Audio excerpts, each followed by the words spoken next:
वटपौर्णिमा व्रतकथा. प्रसिद्ध तत्ववेत्ता अश्वपती हा भद्र देशाचा राजा होता. त्याला बालसुख मिळाले नाही ह्यासाठी त्यांनी 18 वर्ष कठोर तपश्चर्या केली. त्यानंतर सावित्री देवींनी कन्यादानाचे वरदान दिले. त्यामुळे जन्म घेतल्यानंतर मुलीचे नाव सावित्री ठेवण्यात आले. मुलगी मोठी झाली. ती खूप रूपवान होती. योग्य वर न मिळाल्याने राजा दुःखी असायचा. राजाने स्वतः मुलीला वर शोधायला पाठवले. जंगलात तिला सत्यवान भेटला. सत्यवान हा शाल्व राज्याच्या धूम्रसेन नावाच्या अंध राजाचा मुलगा होता. शत्रूकडून हरल्यामुळे राजा आपल्या राणी व मुलासहित जंगलात राहत होता.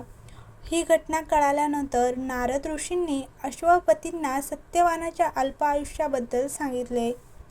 तर सत्यवानाचे आयुष्य केवळ 1 वर्षाचेच असल्याचे कळाल्यावर आई वडिलांनी तिला खूप समजावले, पण सावित्री तिच्या धर्मापासून हटली नाही. तिच्या जिद्दीपुढे राजाला नतमस्तक व्हावे लागले. तर सावित्री आणि सत्यवान यांचा विवाह झाला. सत्यवान अत्यंत सद्गुणी, धर्मनिष्ठ आणि बलवान होता. आई वडिलांची संपूर्ण काळजी घेत असे. सावित्री राजवाडा सोडून जंगलातल्या झोपडीत आली होती.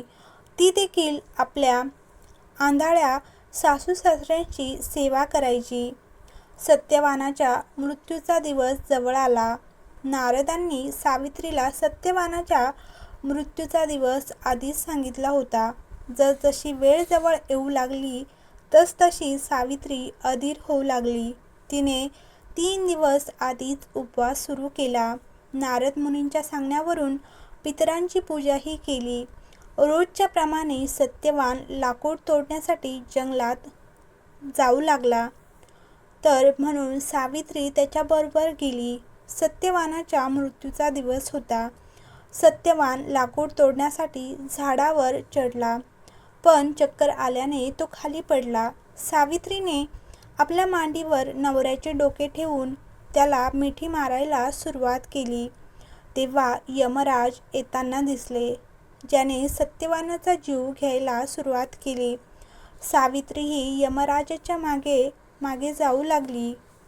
तर त्याने खूप नकार दिला, पण सावित्री म्हणाली, माझा नवरा जिथे जातो तिथे मला जायलाच हवं. वारंवार नकार देऊनही सावित्री मागे पुढे चालत राहिली. सावित्रीची निष्ठा आणि पतीची भक्ती पाहून यमाने तिला 3 वरदान दिले. एक वर म्हणून सावित्रीच्या आंधळ्या सासू-सासऱ्यांना डोळे दिले. दुसरे वर म्हणून तिला हरवलेले राज्य दिले. तिसरे वरदान म्हणून सावित्रीने संतान प्राप्तीचे वर मागितले.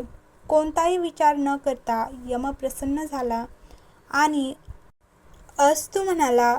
वचनबद्ध यमराज पुढे सरकू लागला.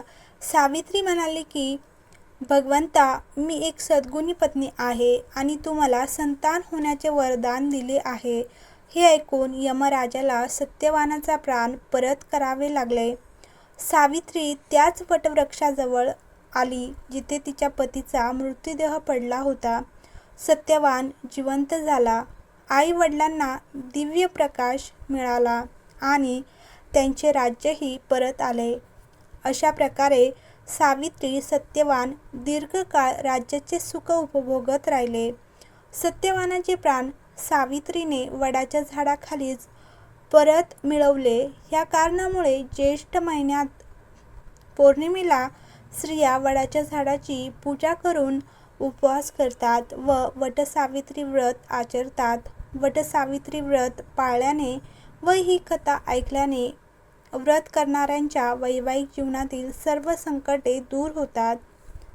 तर तुम्हाला ही कथा आवडली असेल तर लाईक करा आणि कमेंट बॉक्समध्ये सावित्री